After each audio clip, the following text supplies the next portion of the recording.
But there's also pots of funding that isn't being used because the process of getting your hands on it as a parent and where you can spend it and how you can spend it is not fit for purpose and isn't working. There's a huge lack of detail and even substance to how this is going to be delivered. I mean, in some respect, there are subsidies, and one of the key areas we're focused on particularly is access, and flexibility of that access, because there are certain subsidies that are not being used today.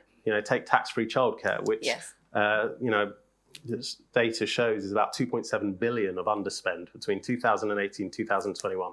I'm sure there are lots of other reasons for that, etc. But fundamentally, you have government subsidy to fund the childcare, £2,000 a year, that is not being used by people, right? So all the talk about more funding, and absolutely more funding is needed without question, but there's also pots of funding that isn't being used because the process of getting your hands on it as a parent and where you can spend it and how you can spend it is not fit for purpose and isn't working. So as well as additional funding and the question of how actually providers are going to satisfy that demand is a really, really key question. But fundamentally, I think the questions need to be asked about how are we going to make it easier and more flexible for parents to make use of that funding, because it's insane when you hear about the horror stories in the UK about the cost of childcare and the struggles people go through, that there's 2.7 billion underspend. And you worry a little bit in a way that is underspend a good thing, for governments, right? Because it allows you to kind of roll out policies which make you look fantastic, but actually there's a benefit there if it's not actually utilised, which is a concern. So we are really focused, and we really believe, are looking at us specifically. So we do in-home flexible childcare. A lot of it is daytime. A lot of it is being used by working parents.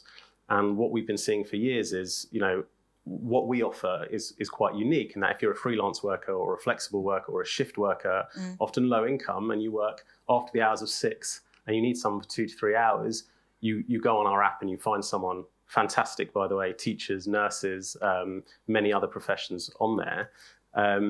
But it's crazy, these people are coming to us and saying, people on universal credit, or people, as I say, those adults I just mentioned, and saying, right, I've found childcare so I can go and work.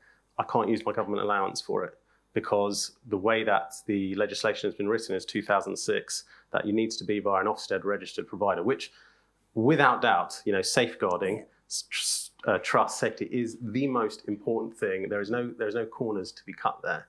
However, that legislation was written before the iPhone was invented.